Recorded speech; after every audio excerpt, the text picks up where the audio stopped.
So today, I'm joined by Kobie Brand from ICLEI at the occasion of the Urban Nature Forum in Belo Horizonte, Brazil. And this is an exciting set of meetings. There's some interesting agreements being made and some interesting conversations happening. But I'm curious what you think from the standpoint of local governance and biodiversity, what you think is the most exciting thing happening here, what's really got you enthusiastic about the work that you do? Well, I would just say that this is the third Urban Nature Forum that we're holding in association with the ICLEI World Congresses. ICLEI is 21 years old, and we're now just ahead of Rio holding our biggest ever World Congress with over 1,400 delegates signed up from all over the world, really. And Urban Nature, or the Urban Nature Forums, are still been a baby partner to these World Congresses, but a very dynamic and fast-growing partnership association with the World Congresses and informing the World Congresses, as we saw in Edmonton at the previous World Congress in Urban Nature and the very first Urban Nature in Cape Town in 2006. So what's exciting about the urban nature concept, really, different from a Congress, is that we really tackle issues. We go beyond presentations and formal sessions and so on, and we actually can track coming out of these world urban nature forums, real science meeting practice. You have the scientific community and the practitioners of cities on the ground meeting in an environment that allows them the space to really unpack issues that are really real in their lives today. We also have mayors. Although it's not specifically a mayoral forum, a political forum, we also have mayors participating. And we heard yesterday, which I found quite inspirational, from a mayor from Walvis Bay in Namibia, about some very, very real issues that he's facing right now in terms of difficult decisions he's got to make. Ecosystems versus the need of people, versus the need for development, versus pressure from industry and business to develop perhaps eco-risky developments and business enterprises and so on. And he's asking advice, and he got very good advice here from the scientific community. Yes. That's right here. So it's tangible. People go home with something that they've learned and they can go and implement. At the same time, Urban Nature provides then a forum that gives a message to the outset of the World Congress, the opening plenary this evening. We will be able to speak to the entire delegation of the World Congress with a very strong message from Urban Nature. So we make sure that through the Urban Nature forums, we embed biodiversity, ecosystems thinking, the whole systems approach into the World Congress. And I think that's what excites me about the Urban Nature Forum specifically. It's very exciting indeed. And along with some of this information that may be conveyed at the opening of the formal Congress, there were some interesting announcements today. A couple of announcements about future locations for these kinds of activities.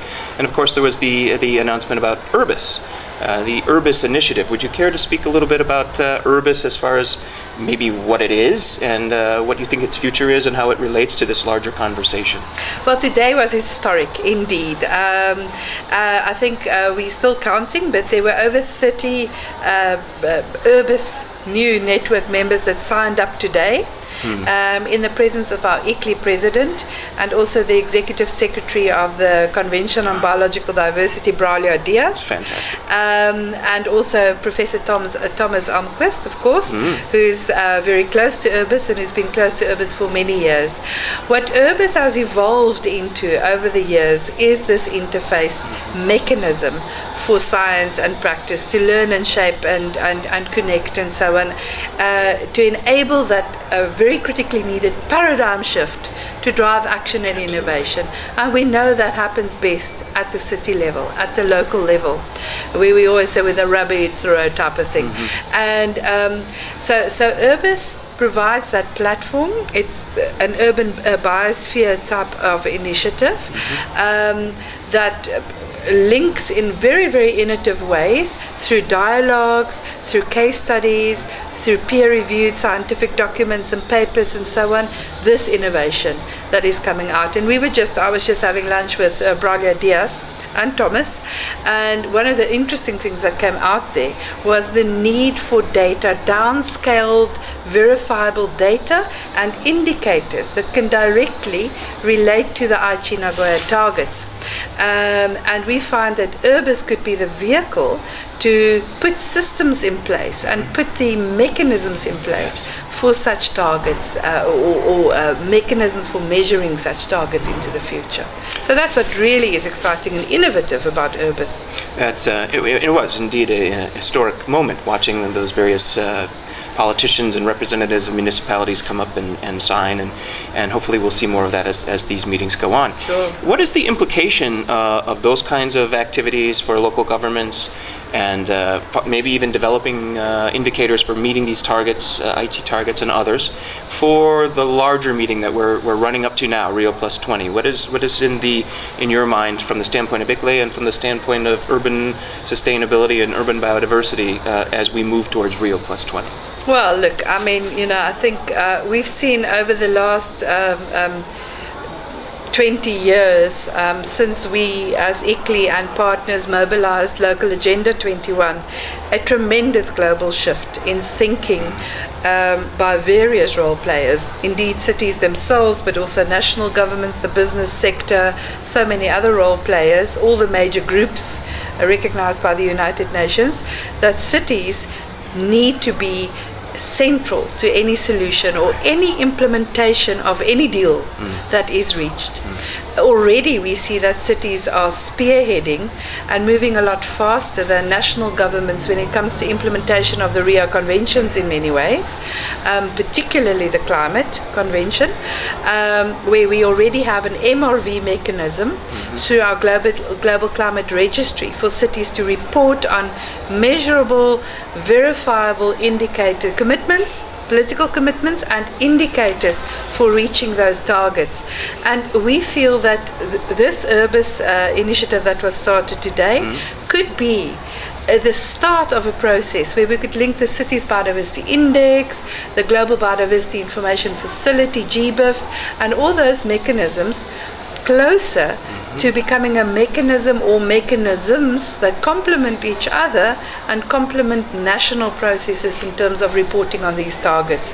And that is critical.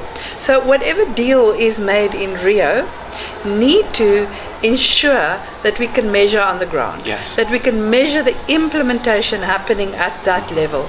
And this is where we feel, of course, biodiversity needs to be central to that. Urban ecosystems and the ecosystem basis on which a city depends needs to be an integral part of any such deal and any such solution. ICLEI focuses on a number of, we've got 8 agenda areas, and they all complement each other and overlap and so on, deliberately so. So we've got a resilient cities agenda, we've got a biodiverse cities agenda, low carbon cities agenda, healthy and happy communities agenda, etc., and also water and so on.